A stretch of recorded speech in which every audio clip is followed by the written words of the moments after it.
Donnie and Dolly. The team is supported by ableauctions.ca. Closing your business? We can help. One of the questions you asked Thomas Drance was like 6 minutes long. You got to work on that, okay? Yeah. Like, honestly. His answers are 40 minutes long. Delaney's okay, Taryn Langley inbox. I'm getting a lot of pushback on my reference to the bubble helmet that Colin Campbell used to wear for the Vancouver Canucks. So we'll maybe deal with that later today or tomorrow. There's a promo for you. Bubble helmets later on Donnie and Dolly. But right now, brought to you by the Bayside Oceanfront Resort. It's Ian Furness from KJR Sports Radio as the Kraken of Seattle lose Game 7, 2-1 down in Dallas. You're looking tanned, Ian. What's going on? It's warm out, Donnie. Rick. It's warm. Actually, I did a radio show Friday at Seahawks minicamp, and we do it on a cement with a canopy kind of over, and it just I looked at myself later. I was doing a stand up for TV. Donnie, you can appreciate this, and I said, I wonder if I need to. Oh my! I was like red. I was like I was like that color. Yeah. It was a little sketchy, but yeah. How are you guys? Very good. And I didn't say you look bad. You look great. No, fit. I don't. Thank you. Well, let's not get carried away. Your opinion of the Kraken's performance in Game 7, Ian? Well, I think they were just out of gas. And, the good thing about Game 7's, 7-game series, as opposed to like the NBA has one of those 5-game series and baseball, the same thing. I think in a 7-game series, most of the time the best team wins.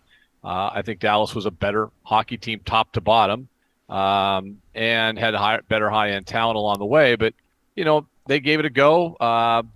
It's what you expect. Game 7s, if you're I know, everyone likes to put a little wager on here or there now. It looks like the under is always the play in a Game 7 these days. And, they got held off the score sheet and really didn't have the quality chances they had either went wide early. They couldn't get their game going. They couldn't get their forecheck going. And that was kind of a case in all 4 losses for them in the series. They weren't able to play the game that they want to play, and Dallas was, and Grubauer kept him in it. He was sensational, and again, you lose by 1 in a Game 7 in the second year. It's not too bad. I referred to what the Kraken have been up to the last few weeks as a run, and somebody gave me some pushback on that. Look, we're in Vancouver. 2 rounds, that's a playoff run to me. What do you think the Kraken's playoff run did for hockey in Seattle, especially when it comes to the fringe fan? That was the most important thing. I mean, I kind of was thinking all along, and we talked about this on the radio, on TV, and different mediums that we had. My opinion, one guy's opinion, but I think it was shared by many in the organization.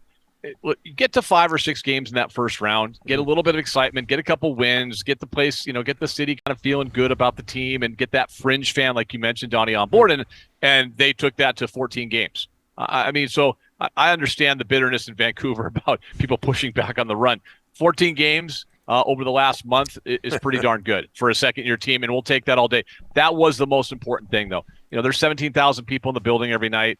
The TV ratings were they were just kind of even all year. They didn't vary. And you could just say, okay, there's your fan base, right? That's who it is. And same with the radio ratings. And then all of a sudden the playoffs, by about the 3rd game in the Colorado series, 3rd or 4th game in the Colorado series, massive spike in the TV ratings, massive spike for the radio. We can see streaming numbers and all those things they can judge that by.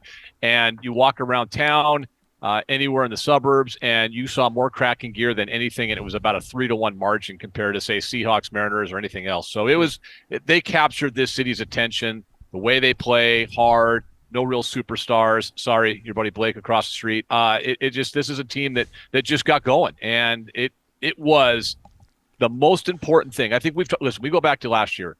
Donnie, how many times did you and I come on here and I would just say, this team's unwatchable? And it was. It just was. And for a new team to be unwatchable in their first, we don't expect Vegas, but be a team that captures outside of the hockey fans' attention. They couldn't do that.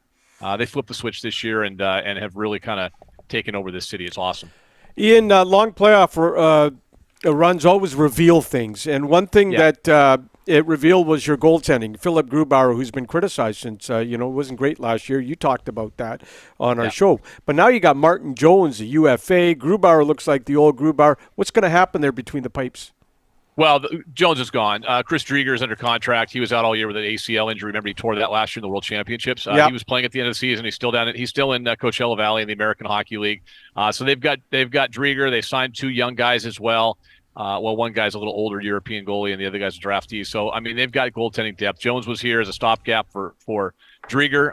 Grubauer.